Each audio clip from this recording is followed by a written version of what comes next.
Video देखी, जब आप महल जैसा घर छोड़ सकते हैं तो मैं क्यों नहीं छोड़ सकता। हमारा तो घर, आपके घर के सामने कुछ भी नहीं। नहीं, घर तो देखो घर ही होता है। नहीं, फिर भी एक बात है, देखो जी, छोटा बड़ा भी थोड़ा होता है। हाँ, लेकिन जब आप इतना बड़ा छोड़ सकते हो, हमारा तो कुछ भी नहीं, मैं भी उसे छोड़ के मैं भी कर सकता हूँ। तो वही ठान ली थी बात। बिल्कुल वही ठान ली, तब से तो प्रेरणा बनी। तब तक यहाँ आने का जो उद्देश्य है वो यही है कि मैं अपना जो स्थिति है उसको सुधारूं। बस ठीक है। देखिए, मतलब आप उम्मीद करते हैं जीवन बदलने की, और घर आप बदल नहीं सकते। जी हाँ, तो आसान नहीं है इतना, आसान घर बदलना नहीं है इतना, ये कहना और करना। हाँ जी, राम जी आप सभी को। हमारे पास आज भाई साहब का नाम प्रदीप कुमार है जी। प्रदीप कुमार जी आए हैं, मेरठ से हैं। अपॉइंटमेंट इन्होंने लिखवाया हुआ था। काफी थोड़ी सी मतलब दर्दनाक सी स्टोरी है और कुछ रिलेट करती हुई है। इन्होंने हमें तो भावुक कर ही दिया, खुद भी ये मतलब भावुक ही थे।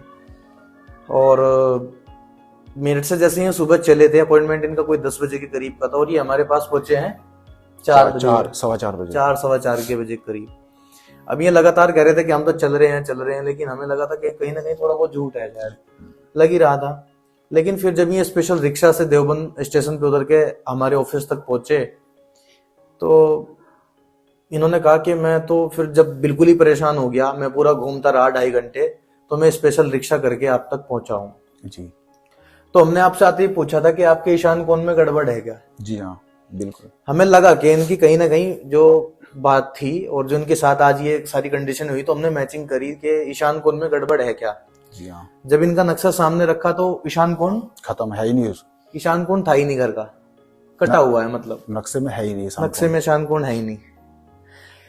अब जैसे नक्शा देखा, वो तो भाई साहब आपको प्रदीप जी खुद बताएंगे।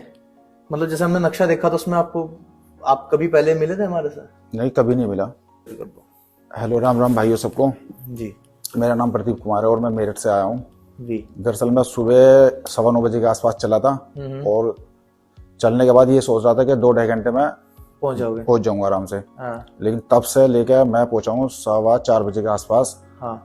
इस बीच में काफी दिक्कत, बहुत ज्यादा परेशानी का सामना करना पड़ा। और उसके बाद मैं पहुंचा भैया जी के पास, और भैया जी ने मेरा नक्शा देखा। नक्शा देखने में एक तो उसमें ईशान कोण नहीं था हमारे नक्शे में। हाँ, जैसे हमने बताया क्या था, जैसे भैया आपने बताया था, बिना देखे बताया था पहले कि आपके नक्शे में कोई ईशान कोण तो नहीं है। तो उसमें वही बिल्कुल सही निकला। जी। और मैं भैया जी के जो पास आया हूँ, मैं देख कर आया हूँ यूट्यूब, भैया जी का यूट्यूब पे जो चैनल है लवप्रीत लाडवा के नाम से। तो वहाँ मैंने भैया जी की जो कहानी थी, जो इन्होंने अपना पुराना मकान छोड़ा था, उस कहानी को देख कर, वो कहानी मेरे जो हमारी जो स्थिति है उसको भी रिलेट कर रही थी वो। तो मतलब जो मैं वो इनकी कहानी को सुनी थी ना, तब भी मेरी मतलब ऐसा लगा था, दिल मतलब आंसू मेरा तब भी आ गए थे। ये तो अभी भी मतलब रोने लगे थे, बड़ी मुश्किल से थोड़ा सा इन्हें शांत करना पड़ा। मतलब देखो, भावुकता नहीं, क्योंकि मेहनत करते हुए काफी साल हो गए हैं, और एक आदमी पूरी जिंदगी की कमाई लगा दी, और सिर्फ क्या कि वास्तु ने इतना हिट कर दिया कि ये कहीं के भी नहीं बचे। ये अपनी लाइफ में कुछ कर ही नहीं पाए। जहां आपका बेडरूम है, हमने वहां के लिए भी बताया। क्या बताया था, मतलब हमने तो पूछा नहीं था ना आपसे। हाँ, क्या बताया था आपको? आपने बताया कि वहां पर जहां पर हम सोते हैं, वहां पर आपकी जो घरवाली है उसको, वो कभी मतलब प्रेग्नेंट नहीं रह सकती। ऐसा ही है ना? बिल्कुल सेम ऐसे ही है उसकी। मतलब मेरी वाइफ की दवाई करते करते मैं परेशान हूँ। देखिए, असंभव है। आप देखिए, बच्चे का जन्म जो होता है वो अग्नि तत्व से होता है, आप सभी को पता है। पानी में माचिस जल सकती है? नहीं जल सकती। तो जाहिर सी बात है, नॉर्मल सी बात है। और आपकी माता जी का जो व्यवहार था, मम्मी का तो व्यवहार बिल्कुल बहुत, जैसे सुख बताया था, जैसे वो एक आपने बताया था एक कोना कटा हुआ चंद्रमा, तो उसमें माँ का सुख हमें है ही नहीं।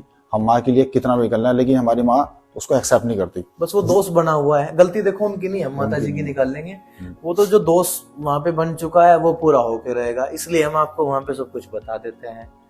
और भाई साहब की एक जो हमें अच्छी लगी बात, भाई साहब ने हमें ये कहा कि जब हमने वीडियो देखी, जब आप महल जैसा घर छोड़ सकते हैं तो मैं क्यों नहीं छोड़ सकता? हमारा तो घर, आपके घर के सामने कुछ भी नहीं। नहीं, घर तो देखो घर ही होता है। नहीं, फिर भी एक बात है, देखो जी, छोटा बड़ा भी थोड़ा होता है। हाँ, लेकिन जब आप इतना बड़ा छोड़ सकते हो, हमारा तो कुछ भी नहीं, मैं भी उसे छोड़ के मैं भी कर सकता हूँ। तो वही ठान ली थी बात। बिल्कुल वही ठान ली, तब से ही तो ये प्रेरणा बनी। तब तक यहाँ आने का जो उद्देश्य है वो यही है कि मैं अपना जो स्थिति है उसको सुधारूं। बस ठीक है। देखिए, मतलब आप उम्मीद करते हैं जीवन बदलने की, और घर आप बदल नहीं सकते। जी हाँ, तो आसान नहीं है इतना घर आसान बदलना। नहीं है इतना ये कहना और करना। ऐसे ही हम बैठे हैं और ऐसे ही भाई ने डिसीजन ले लिया है, क्योंकि ऑप्शन ही नहीं है। ऑप्शन और जैसे आपको बताया, लगाने चिपकाने वाला तो मामला नहीं नहीं है। उनसे देखो काम भी नहीं चलता है। सही बात है। और मान लिया वो लगाने चिपकाने वाले कुछ कर भी देते होंगे तो वो हमें आता नहीं है। बहुत जगह मैं आपको बताऊं भाइयों, मैं बहुत जगह जा चुके हैं, हम भी बहुत पैसा बर्बाद कर लिया, आराम नहीं लगता कुछ भी। बस वो आप दिल्ली का बता रहे थे कुछ, बस छोड़ दो, बस बहुत बड़ी बात है, बताने से फायदा नहीं है। लेकिन बस पैसा ही पैसा लुटाइए हर जगह। वो है नहीं, नाम नहीं खोल सकते, नाम नहीं खोल सकते ना किसी का। बड़ी बड़ी जगह, बड़ी जगह। हाँ, वैसे जिसका आपने हमें बारे में बताया था ना जी, बहुत फेमस है यूट्यूब पे, वो बहुत फेमस है, बहुत ही ज्यादा। और ऐसे लगता है पता नहीं क्या कर रहे होंगे। सभी के तो पेट में बस क्या बताएं, बस क्या बताएं, नहीं किसी का नाम नहीं ले सकते। हाँ, अब भाई साहब जाएंगे और कह रहे हैं बदलाव करने के लिए, बदलाव भी करेंगे, और ताकि काफी ने अच्छा समझ में भी आ गया है। और पिछले कितना साल हो गया वो, 10 साल? कहाँ पे? जैसे आपको नौकरी वगैरह नहीं लग पाई? हाँ, 12 साल हो चुके हैं, करेक्ट। 12 साल से प्रक्रिया में मतलब धक्के खा रहे हैं। 12 नहीं, 10 साल हो चुके हैं। मतलब सन 2012 में ग्रेजुएशन पास करा था, उसके बाद से तब से ऐसे धक्के खा रहे हैं। ना ही नौकरी है, ना ही व्यापार है, जो भी काम शुरू करा सब में घाटा ही घाटा है।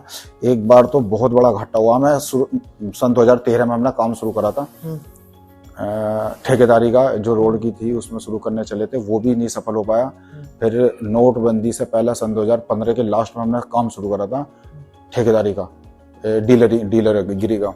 तो उसमें भी हम 3-4 भैयों को मिलकर 17 लाख रुपए लॉस हुआ। 17 लाख बचते हैं लोगों को, इन्हें लॉस हुआ है और झेल के यहाँ पे बैठे हैं। ग्रेजुएट है, नौकरी नहीं मिली आज तक। ये बात सोचने वाली है। ग्रेजुएट हैं और नौकरी नहीं मिली, ऐसा ही है ना भाई? बिल्कुल ऐसे ही है, ना ही कोई काम चलता, ऐसे ही काम चलता। ये सिंपल सी बात है, हमने आपको पहले बताया, कुछ भी चीज, कुछ भी घटना, कुछ भी बात आपको नॉर्मल नहीं लग रही तो वास्तु दोष है, कहीं ना कहीं आपके घर के अंदर दोष है। वरना दुनिया जी रही है, दुनिया खा रही है, पी रही है, ऐश कर रही है, बिल्कुल कम मेहनत में। यहाँ पूरी मेहनत करने के बावजूद भी कोई परिणाम नहीं मिलता कुछ भी। ठीक है। बाकी भाई साहब, आज भाई ने जो है भावुक बहुत कर दिया, और देखिए रोना आ भी जाता है। ठीक है जी। और बस आप सभी लोगों को इतना थोड़ा सा ये बताना है कि जितने भी लोग इस तरीके के दोष से जूझ रहे हैं और किसी झूठी उम्मीद के आश्रित हैं कि हमें कोई मिल जाए, कोई कुछ दे दे, तो अपना टाइम ही वेस्ट करोगे, कुछ भी नहीं होगा। मानते हो ना? बिल्कुल मानता हूं। ये 10 साल वेस्ट करके बैठे हैं यहाँ पे, ऐसी कोई जगह नहीं है जामने छोड़ दियो। तो बस प्लीज रिक्वेस्ट है आपसे, बदलाव करिए या बस सन्यासी हो जाइए अगर बदलाव नहीं कर सकते, वरना बिना बदलाव के दुखी रहोगे। सही बात। ठीक है जी। राम राम। राम राम भाई।